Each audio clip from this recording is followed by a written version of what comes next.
Hello everyone, welcome to voice of story teller channel. ఈ వీడియోలో recent గా release అయిన బాక్ మూవీ స్టోరీ ఎక్స్ప్లెనేషన్ అయితే చూద్దాం. స్టోరీలోకి వెళ్లే ముందు ఈ వీడియో చూసాక నా ఎక్స్ప్లెనేషన్ నచ్చినట్లయితే ప్లీజ్ సబ్స్క్రైబ్ చేసుకోవడం మర్చిపోవద్దు. ఇక లేట్ చేయకుండా స్టోరీలోకి వెళ్ళిపోదాం. కట్ చేస్తే భారతదేశానికి తూర్పు ఆగ్నేయ దిశగా ఉన్న బ్రహ్మపుత్ర నది ఒడ్డున ఒక పూజారి తన కూతురుతో పడవలో ప్రయాణిస్తూ ఉండగా తన చేతుకున్న కర్ర ఆ నదిలో ఒక కుండకి తగిలి ఆ కుండ పగిలి దానిలో నుంచి ఒక ఆత్మ బయటకు వస్తుంది. అదే బాక్ దుష్టశక్తి. ఆ దుష్టశక్తి ఆ పూజారి యొక్క కూతుర్ని చంపేసి ఆ అమ్మాయి రూపంలో అక్కడ కూర్చొని చాప తింటూ ఉంటుంది. నీళ్ళల్లో ఉన్న తన కూతురు శవం చూసి షాక్ కి గురవుతాడు. ఆ దుష్టశక్తి పూజారి మీద దాడి చేస్తూ ఉన్నప్పుడు పూజారి తన దగ్గర ఉన్న అమ్మవారికి చేసిన అభిషేకం నీళ్లు ఆ దుష్టశక్తి మీద పోస్తాడు. దాంతో దాని యొక్క శక్తులు బలహీనపడిపోతాయి. పూజారి అమ్మవారిని తలుచుకొని మంత్రాలు చదవగా ఆ దుష్టశక్తిలోని శక్తి అంతా తన దగ్గర ఉన్న పాత్రలోకి వచ్చేస్తుంది. దీంతో ఆ దుష్టశక్తి చాలా బలహీనపడిపోతుంది. తన శక్తులు ఇవ్వమని పూజారిని ఎంత వేడుకున్నా పూజారి, నువ్వు నా కూతుర్ని చంపేశావు, నా కూతురు లేదని తెలిస్తే నా భార్య బతకదు, వాళ్ళిద్దరూ లేనిది నా జీవితం వృధా, అందుకే నువ్వు నా కూతురిలా నా భార్య దగ్గర ఉన్నన్ని రోజులు నటించాలని, నీకు వేరే దారి లేదని ఆ బాక్ దుష్టశక్తిని తన ఇంటికి తీసుకుని వెళ్తాడు. ఆ బాక్ దెయ్యం పూజారి కూతురి రూపంలోనే ఉండటంతో తన భార్యకి ఎలాంటి అనుమానం రాదు. కట్ చేస్తే శివశంకర్ అనే వ్యక్తి ఒక లాయర్ గా పనిచేస్తూ ఉంటాడు. తను చాలా నిజాయితీగా ఉండటం వల్ల తన దగ్గరికి క్లయింట్స్ అస్సలు రారు. ఒకసారి ఒక అమ్మాయి ఆపదలో ఉంటే ఆ అమ్మాయి పేరు కూడా తన చెల్లి శివాని పేరు అవడంతో వెళ్లి ఆ అమ్మాయిని కాపాడుతాడు. దీంతో మనకి తన చెల్లి అంటే తనకి ఎంత ఇష్టమో అర్థమవుతుంది. కట్ చేస్తే తన చెల్లి శివాని ప్రేమించి పెళ్లి చేసుకుని తన భర్త పిల్లలతో చాలా హ్యాపీగా ఉంటుంది. ఒకరోజు శివాని భర్త జాగింగ్ కి అలా అడవిలోకి వెళ్తాడు. అడవిలో బాక్ దెయ్యం సడన్ గా శివాని భర్త పైన అటాక్ చేసి అతన్ని చంపేసి అతని రూపంలో శివాని వాళ్ళ ఇంటికి వెళ్తుంది. తన భర్త రూపంలో ఉన్న బాక్ దయ్యం పిల్లలెక్కడా అని శివానిని అడుగుతూ ఉన్నప్పుడు ఎవరో బయట నుంచి కొంతమంది శివానిని పిలుస్తారు. వాళ్ళు ఏదో చెప్పగా శివాని అక్కడి నుంచి పరిగెత్తుకుంటూ వెళ్తుంది. కట్ చేస్తే శివానిని ఎవరో ఉరివేసి అక్కడున్న బావికి వేలాడదీస్తాడు. బావి పక్కనే శివాని యొక్క కూతురు కూడా పడిపోయి ఉంటుంది. శివానీని అక్కడున్న ఒక అబ్బాయి చూసి ఊర్లో వాళ్ళందరికీ చెప్తాడు. దీంతో శివాని తన భర్త చనిపోవడంతో ఊర్లో ఉన్న శివశంకర్ ఇంకా వాళ్ళ అత్తమ్మ కూడా శివాని ఇంకా తన భర్త చనిపోయారని కబురంపిస్తారు. తన చెల్లి చనిపోయిందని తెలిసి శివశంకర్ కుప్పకూలిపోతాడు. మరుసటి రోజు తన చెల్లి యొక్క ఇల్లు ఇంకా తన చెల్లి పిల్లల్ని చూసుకోవడానికి శివశంకర్ ఇంకా వాళ్ళ అత్తమ్మ శివాని వాళ్ళ ఇంటికైతే వెళ్తారు. తీరా ఆరా తీస్తే శివాని భర్త పాత ఇండ్లు కొని రెనోవేట్ చేసి అమ్మే బిజినెస్ అని, అలాగే ఈ పాత ప్యాలెస్ ని తన దగ్గర కొన్నాడని, సగం మాత్రమే డబ్బులు ఇచ్చాడని అక్కడున్న ఒక పెద్దాయన చెప్తాడు. ఇంకా శివాని భర్త దగ్గర పనిచేసే ఒక మేస్త్రి, ఒక కొయ్య పనివాడు కూడా అక్కడే ఉంటారు. ఆ ఊరిలో కొన్ని రోజుల తర్వాత తిరణాలు జరుగుతుందని, దాని తర్వాత మనము ఈ సెటిల్మెంట్ గురించి మాట్లాడుకుందామని అక్కడున్న పెద్దలందరి సమక్షంలో శివశంకర్ ఇంకా ఆ ప్యాలెస్ ఓనర్ మాట్లాడుకుంటారు. అప్పటి వరకు వీళ్ళంతా అదే ప్యాలెస్ లో ఉంటారు. బావి దగ్గర పడిపోయిన శివాని కూతురు కోమాలో ఉంటుంది. ఆ ప్యాలెస్ యొక్క జమీందారి యొక్క కూతురు డాక్టర్ కావడంతో తనే ఆ పాపకి ట్రీట్మెంట్ చేస్తూ ఉంటుంది. ఒకరోజు శివాని కొడుకు మొబైల్లో ఆడుకుంటూ ఉన్నప్పుడు తనకి దెయ్యం అయితే కనిపిస్తుంది. తను భయపడి అక్కడి నుంచి వెళ్తూ ఉన్నప్పుడు వాళ్ళ అమ్మమ్మ అక్కడికి వస్తుంది. కొంచెంసేపు తర్వాత తనకి కూడా ఆ దెయ్యం కనిపిస్తుంది. ఈ ఇంట్లో ఏదో జరుగుతుందని, ఇది మనం బయటకి చెప్తే మళ్ళీ ఇల్లు అమ్మనివ్వకుండా చేస్తారని తను కూడా కామైపోతుంది. కట్ చేస్తే మన శివశంకర్ తన చెల్లిని బావని పూడ్చిపెట్టిన స్థలానికి వెళ్తాడు. తను ఎందుకు చనిపోయిందో తెలియక బాధపడుతూ ఏడుస్తూ ఉంటాడు. అయినా తన చెల్లి ఆత్మహత్య చేసుకునేంత పెరిగిది కాదని, దానికి సంబంధించి విషయాలు తెలుసుకోవాలని శివశంకర్ పోలీస్ స్టేషన్ కి అయితే వెళ్తాడు. పోలీస్ స్టేషన్ లో ఎస్ఐతో మాట్లాడగా ఇది నార్మల్ గా భార్యాభర్తలు గొడవేసుకొని చనిపోయారని, దీని వెనక ఎవరూ లేరని ఎస్ఐ చెప్పడంతో మీరు సరిగా విచారణ చేయాలని ఎఫ్ఐఆర్ కాపీ అడగగా ఎస్ఐకి ఇంకా శివశంకర్ కి వాగ్వాదం జరుగుతుంది. కట్ చేస్తే అక్కడి నుంచి బయలుదేరి ఆ ఊరిలో ఒక పెద్ద మనిషి కొడుకుతో కారులో శివశంకర్ వస్తూ ఉంటారు. ఆ అబ్బాయికి వీడియో తీయడం అలవాటు. మీ బావగారు కూడా జాగింగ్కి వెళ్ళేటప్పుడు నేను షూట్ చేసి ఉన్నానని శివశంకర్ కి చెప్తాడు. శివశంకర్ ఆ వీడియో చెక్ చేయగా అక్కడ దూరం నుంచి ఒక స్వామీజీ వాళ్ళ బావ వైపు చూస్తూ ఉండడం ఆ వీడియోలో అయితే ఉంటుంది. ఆ స్వామీజీ ఎవరు, అతన్ని పట్టుకోవాలని శివశంకర్ ఆలోచిస్తూ ఉంటాడు. కట్ చేస్తే ప్యాలెస్ లో శివాని కొడుకు బాల్ తో ఆడుకుంటూ ఉంటాడు. అదే టైంలో అక్కడ ఏదో ఉన్నట్టు ఆ పిల్లవాడికి కనిపిస్తుంది. ఆ ఇంట్లో ఏదో ఉన్నట్టు తెలిసిన స్వామీజీ అక్కడికి వచ్చి రుద్రాక్షమాల తిప్పుతూ ఉంటాడు. ఆ పిల్లవాడు బాల్ ఆడుకుంటూ ఉంటే ఆ బాల్ గోడలోకి వెళ్ళిపోతుంది. ఉంటుంది. సడన్ గా ఒక చెయ్యి వచ్చి బాల్ తీసివ్వగా పిల్లవాడు భయపడి అక్కడి నుంచి వెళ్ళిపోతాడు. బయట ఉన్న స్వామీజీకి కూడా లోపల ఏదో దెయ్యం ఉందని తెలుస్తుంది. కోమలో ఉన్న పాపని చెక్ చేయడానికి డాక్టర్ అమ్మ ఆ రూమ్ లోకి వెళ్తుంది. అప్పుడు తనకి అక్కడ ఒక మనిషి భయంకరంగా వెళ్తూ ఉన్నట్టు అనిపిస్తుంది. స్వామీజీ కూడా ఆ దెయ్యాన్ని చూడటానికి ఆ ప్యాలెస్ లోకి రావడానికి ట్రై చేస్తాడు. అప్పుడు అక్కడున్న తలుపులన్నీ మూసుకొని పోతూ ఉంటాయి. స్వామీజీ అక్కడ ఆ దయ్యాన్ని చూసి తిరిగి వెళ్ళిపోతాడు. అప్పుడు మళ్ళీ తలుపులన్నీ ఓపెన్ అవుతాయి. డాక్టర్ అమ్మ కూడా ఆ దయ్యాన్ని చూసి అక్కడ నుంచి వెళ్ళిపోతుంది. కట్ చేస్తే కారులో శివశంకర్ ఇంకా ఒక అబ్బాయి వస్తూ ఉంటారు. బాక్ దయ్యం కారు పైన అటాక్ చేసి అలా అడవిలోకి వెళ్తుంది. అది గమనించిన శివశంకర్ దాని వెనకే వెళ్తాడు. అడవిలో వెళ్ళి చూడగా దూరంగా అతనికి వింత ఆకారం అయితే కనిపిస్తుంది. దాని దగ్గరికి వెళ్ళి చూడగా అక్కడ ఏమీ ఉండదు. శివశంకర్ అడవిలో నుంచి రాగానే అక్కడ ఆ కారు గాని పిల్లోడు గాని ఉండరు. భయపడి వెళ్ళిపోయాడేమో అనుకొని శివశంకర్ ఇంటికి వెళ్ళిపోతాడు. కట్ చేస్తే డాక్టర్ అమ్మ ఆ ఇంట్లో ఉన్న శివశంకర్ వాళ్ళ అత్తమ్మకి దెయ్యం గురించి చెప్తుంది. శివశంకర్ వాళ్ళ అత్తమ్మ కూడా నేను కూడా దెయ్యాన్ని చూశానని, మనం ఈ విషయం బయటకి ఈ ప్యాలెస్ ని ఎవరు కొనరని, మనము ఈ ప్యాలెస్ ని అమ్మేదాకా కామ్ గా ఉండాలని చెప్తుంది. కట్ చేస్తే డాక్టర్ అమ్మ శివశంకర్ ని వాళ్ళ ఊరు జాతర చూపించడానికి తీసుకుని వెళ్తుంది. వాళ్ళ ఊరు గురించి ఇంకా వాళ్ళు ఎంతో గొప్పగా చేసుకునే ఆ జాతర గురించి డాక్టర్ అమ్మ శివశంకర్ కి ఎక్స్ప్లెయిన్ చేస్తూ ఉంటుంది. అప్పుడు మనకి మూవీ స్టార్టింగ్ లో చూపించిన పూజారి సడన్ గా ఈ ఊరి జాతరలో ప్రత్యక్షమవుతాడు. కట్ చేస్తే శివశంకర్ కారులో వెళ్తూ ఉండగా ఒక కుక్క ఒక బూటిని నోట్తో పట్టుకుని అటు వెళ్తూ ఉంటుంది. అది గమనించి శివశంకర్ అటువైపు వెళ్లి చూడగా ఒక కార్ చెట్టుకి గుద్దుకొని యాక్సిడెంట్ అయి ఉంటుంది. ఆ కార్ ఎవరిదో కాదు. లాస్ట్ టైం తను ఒక అబ్బాయితో నైట్ టైం వస్తాడు కదా, అప్పుడు ఆ అబ్బాయి భయపడి వెళ్ళిపోయాడు అనుకుంటాడు. కానీ ఆ అబ్బాయి కార్ ఇక్కడ యాక్సిడెంట్ అయి ఉంటుంది. అలా కొద్దిగా చెట్టు వైపు వెళ్లి చూడగా అక్కడ ఆ అబ్బాయి చనిపోయి పడిపోయి ఉంటాడు. ఆ పిల్లవాడు ఎవరో కాదు, ఆ ఊరి పెద్ద మనుషులు ఒక అతను ఫనీ. శివశంకర్ పోలీసులకి కాల్ చేసి విషయమంతా చెప్తాడు. అప్పుడు ఒక స్వామీజీ దూరం నుంచి అటు చూస్తూ ఉండడం శివశంకర్ గమనించి పోలీసులను వెంటబెట్టుకొని ఆ స్వామీజీ కోసం అడవిలోకి వెళ్లి వెతుకుతూ ఉంటారు. అప్పుడు అడవిలో ఒక రాతి గృహ దగ్గర ఏవేవో పూజలు చేసి అక్కడ ఉన్న కుంకుమలో శివాని ఇంకా అతని భర్త కారు దగ్గర చనిపోయిన పిల్లవాడి ఫోటోలు అక్కడ ఉండడం అందరూ చూస్తారు. మరో పల్లెంలో శివాని కూతురు ఫోటో అక్కడ ఉంటుంది. ఈ ఫోటోల ఆధారంగా స్వామీజీ ఇదంతా చేస్తున్నాడని, వాడిని ఎలాగైనా పట్టుకోవాలని పోలీసులు అక్కడి నుంచి వెళ్ళిపోతారు. కానీ స్వామీజీ ఆ పోలీసు వాడి ఫోటో పట్టుకొని అక్కడ పక్కనే ఉన్న చెట్టు పైన ఉంటాడు. సీన్ కట్ చేస్తే శివాని కొడుకు నిద్రపోతూ ఉన్నప్పుడు తన దగ్గరకు ఏదో వస్తున్నట్టు అనిపిస్తుంది. కళ్ళకి కళ్ళజోడు వేసి చూడగా పంచం మీద ఒక భయంకరమైన రూపం ఆ పిల్లవాడికి కనిపిస్తుంది. పిల్లవాడు అక్కడి నుంచి పారిపోయి కోమాలో ఉన్న తన అక్క గదిలోకి వెళ్ళిపోతాడు.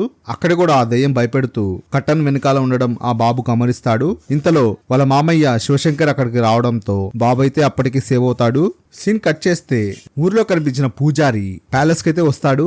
బయట నుంచి పూజారి పిలుస్తూ ఉండటంతో లోపల ఉన్న శివాని వాళ్ళ అత్తమ్మ బయటకు వస్తారు. తిరునాళ్ళకు వచ్చిన మాకు నా కూతురు కనిపించడం లేదని, 6 మంది కన్నెపిల్లలకు ఈ తాంబూలం ఇస్తే నా కూతురు దొరుకుతుందని చెప్పారని తాంబూలం తీసుకోమని చెప్తారు. వద్దు వద్దు అంటూనే డాక్టర్ అమ్మ అతనిస్తున్న తాంబూలం తీసుకుంటుంది. ఇంకా ఇంట్లో ఒక కన్నెపిల్ల ఉందంటే కదా, తనకి కూడా ఈ తాంబూలం ఇస్తాను అని వాళ్ళిద్దరిని బతిమలాడి ఆ పూజారి అయితే లోపలికి వస్తాడు. పూజారి లోపలికి వచ్చే కొద్దీ అక్కడున్న దెయ్యం ఆ పూజారిని వెంటాడుతూ అతనిపైన దాడి చేస్తూ ఉంటుంది. కానీ ఆ పూజారి తప్పించుకొని ఎట్టకేలకు ఆ పాప దగ్గరికైతే వెళ్ళిపోతాడు. ఆ పూజారి పాప మీద దాడి చేసేటప్పుడు అక్కడున్న దెయ్యం పెద్దగా అరవడం స్టార్ట్ చేస్తుంది. ఆ అరుపులకి అక్కడున్న వస్తువులు కూడా గాల్లో లేసిపోతాయి. అయినా సరే ఆ పూజారి పాప మీద దాడి చేయడానికి ట్రై చేస్తూ ఉన్నప్పుడు ఆ దెయ్యం ఆ పూజారిని ఈడ్చుకుంటూ వెళ్లి బయటకు తీసుకొని వెళ్లి గాల్లో ఎగిరెగిరి తంతుంది. ఆ పూజారి భయపడి అక్కడి నుంచి వెళ్ళిపోతాడు. ఇంట్లో ఒక ఆల్బమ్ లో శివశంకర్ తన చెల్లి కూతురు యొక్క బర్త్డేని గమనిస్తాడు. తిరునాళ్ళు కూడా అదే రోజు జరగడంతో శివశంకర్ కి ఇంకా డౌట్ వస్తుంది. శివశంకర్ అదే గ్రామంలో ఉన్న గవర్నమెంట్ ఆఫీసులోకి వెళ్లి ఆ గ్రామస్తుల యొక్క బర్త్ డేట్లు గమనించగా వేరువేరు సంవత్సరాల్లో అదే రోజున మరో 2 జన్మించి ఉంటారు. అది ఎవరో కాదు, ఆల్రెడీ కార్ యాక్సిడెంట్ లో చనిపోయిన ఆ పిల్లవాడు, ఇంకా ఆ ఊరి ఇన్స్పెక్టర్, 3వది తన చెల్లెలైన శివాని కూతురు. దీన్ని బట్టి శివశంకర్ కి వీళ్ళ ముగ్గురికి సంబంధించి ఏదో విషయం లింక్ అయిందని, ఆల్రెడీ ఆ పిల్లవాడు చనిపోయాడు, నెక్స్ట్ ఆ ఊరి ఎస్ఐకి ప్రాణహాని ఉందని, ఎస్ఐని అలర్ట్ చేయాలని శివశంకర్ పోలీస్ స్టేషన్ కి అయితే వెళ్తాడు. కానీ అక్కడ ఎస్ఐ ఉండడు. ఎస్ఐ ఇంకా కానిస్టేబుల్ ఆ స్వామీజీని ఎత్తుక్కుంటూ అడవిలోకి వెళ్ళుంటారు. ఎస్ఐ అడవిలో వెతుకుతూ ఉండగా అక్కడ ఆ స్వామీజీ కనిపించగానే అతన్ని షూట్ చేస్తాడు. కానీ స్వామీజీ అక్కడి నుంచి తప్పించుకొని వెళ్ళిపోతాడు. గన్ని శబ్దం విని శివశంకర్ కూడా అడవిలోకి ఎస్ఐని ఎత్తుక్కుంటూ వస్తాడు. కొంత దూరం వెళ్ళాక శివశంకర్ కి కానిస్టేబుల్ కనిపిస్తాడు. ఎస్ఐ ఎక్కడా అని అడగ్గా అటుపక్క ఎస్ఐని ఆ స్వామీజీ ఒక శూలంతో చంపేటట్టు మంత్రిస్తూ ఉంటాడు. మన శివశంకర్ చాలా త్వరగా వెళ్లి స్వామీజీని ఎస్ఐ పై నుంచి తోసేస్తాడు. స్వామీజీ నేను అతన్ని చంపట్లేదని, అతన్ని కాపాడాలని శివశంకర్ కి చెప్తూ ఉంటాడు. ఇంతలో మన ఎస్ఐ ఒక బాడీ గాల్లోకి లేచి అక్కడ ఉన్న శూలం పైన పడిపోతుంది. ఇదంతా చూసి శివశంకర్ కి అస్సలేమీ అర్థం కాదు. కట్ చేస్తే శివాని కూతురు కోమాలో నుంచి బయటకు వస్తుంది. తన అక్క కోమాలో నుంచి రావడంతో వాళ్ళ తమ్ముడు కూడా పాప పక్కనే ఉంటాడు.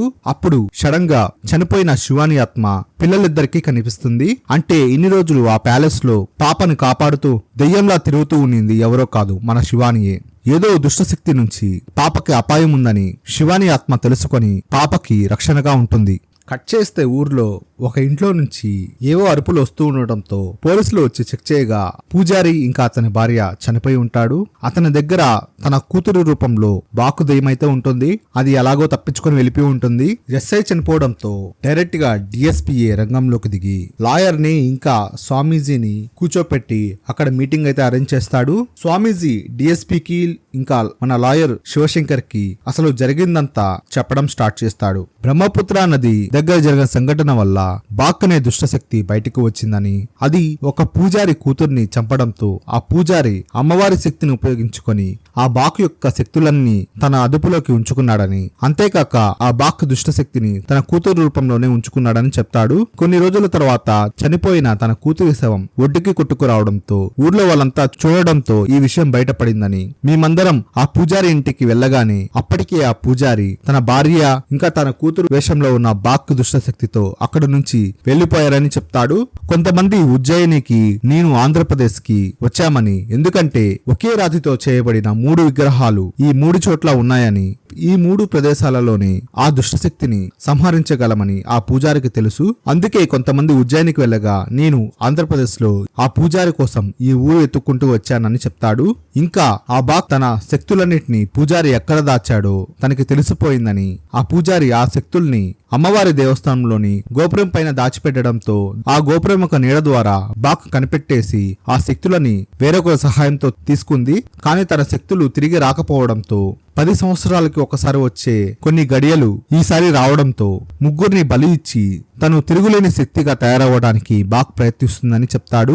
ఆ ముగ్గురు ఎవరో కాదు, ఆ ఊరు పెద్ద మనిషి యొక్క కొడుకు, ఇంకా ఎస్ఐ, ఇంకా శివాని కూతురు. అసలు శివాని కూతురుని చంపడం కోసమే బాక్ శివాని భర్తను చంపి తన రూపంలో ప్యాలెస్ లోకి అడుగు పెడుతుంది. శివాని దగ్గరకు బాక్ తన భర్త రూపంలో రాగానే మొదట శివాని కనిపెట్టకపోయినా అద్దంలో బాక్ యొక్క రూపాన్ని చూసి గుర్తుపట్టి పిల్లల్ని తప్పించబోయే క్రమంలో బాక్ దుష్టశక్తి శివానిని ఉరియేసి చంపేస్తుంది. ఆల్రెడీ బాక్ దుష్టశక్తి పిల్లవాడిని ఇంకా ఎస్ఐని చంపేయడంతో తన శక్తుల్ని కొంతమేర బలపరుచుకుందని, ఇక మిగిలింది శివాని కూతురే అని, తనని కాని బాక్ బలి ఇస్తే ఇక అంతులేని శక్తిగా ఆ బాక్ అవతరిస్తుందని, బాక్ ని మనం ఆ గడియలు లోపే ఆపాలని, లేకపోతే ఆ బాక్ దుష్టశక్తిని ఎవ్వరూ ఎదుర్కోలేరని డిఎస్పీకి ఇంకా శివశంకర్ కి స్వామీజీ అయితే చెప్తాడు. ఇంకా పూజారి కూడా ఎలా చనిపోయాడు అంటే, గోపురం పైన తను దాచిన బాక్ యొక్క ఆత్మ కనిపించకపోవడంతో ఆ ఊరి నుంచి వెళ్ళిపోవడానికి తన భార్యను తీసుకోవడానికి ఇంటికి వెళ్తాడు. అప్పటికే బాక్ తన భార్యను చంపేసి తన భార్య రూపంలో అక్కడ కూర్చొని ఉంటుంది. అది తెలియని పూజారి ఆమెను తీసుకువెళ్తుండగా బాక్ పూజారిని కూడా చంపేస్తుంది. ఇదంతా విని డిఎస్పీ ఇంకా శివశంకర్ అక్కడి నుంచి వెళ్ళిపోతారు. స్వామీజీని ఇదంతా క్లియర్ అయ్యేంత వరకు వాళ్ళ కస్టడీలోనూ ఉండాలని పోలీసులు రిక్వెస్ట్ చేసి సెల్లో పెడుతుండగా అక్కడికి బాక్ దుష్టశక్తి అక్కడికి వస్తుంది. గాల్లోకి అక్కడున్న కుర్చీలు బల్లలు లేపి వాళ్ళందరిపైన దాడి చేస్తుంది.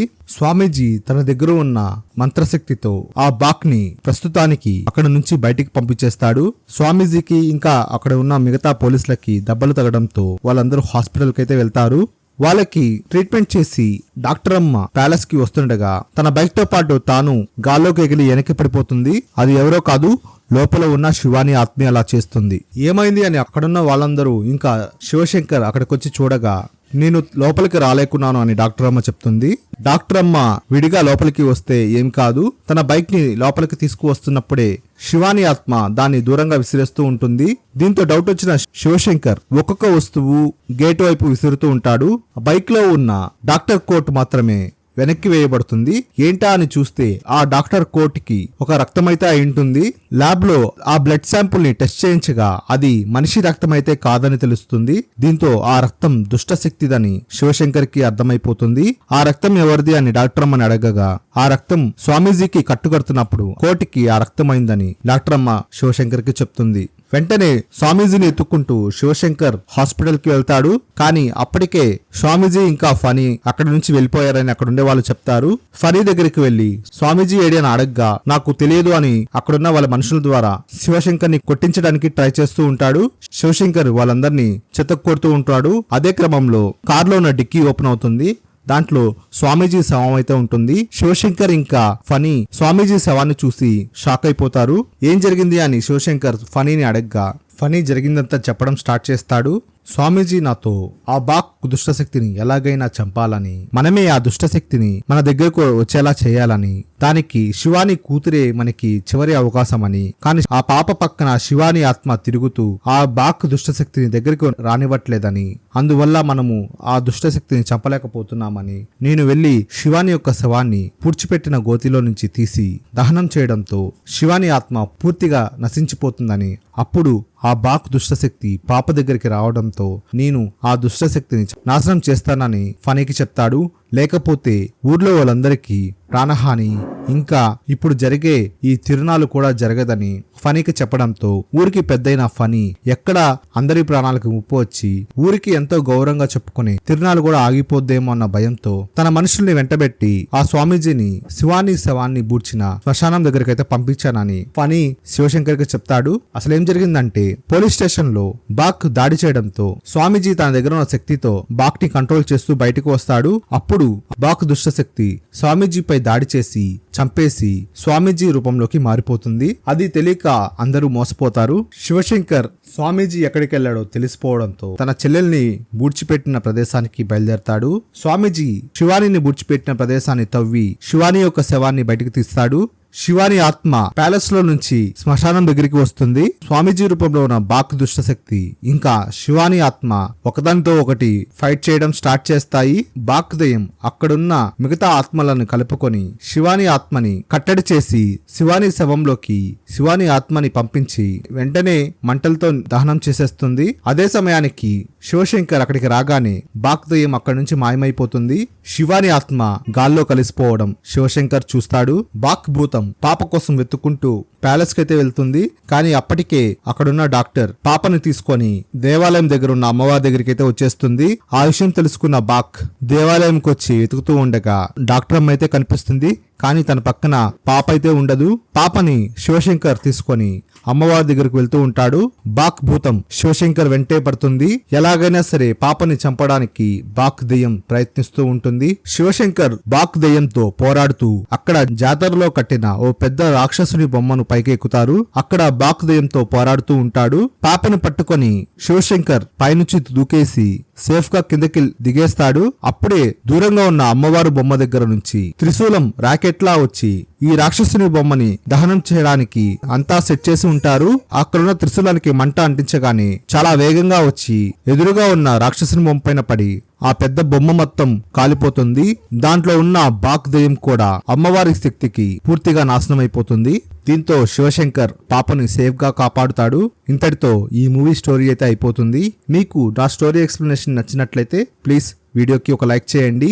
ఇంకా మీరు ఈ ఛానల్ ఫస్ట్ టైం చూసినట్లయితే ప్లీజ్ సబ్స్క్రైబ్ చేసుకోవడం మర్చిపోవద్దు. Thanks for watching this video.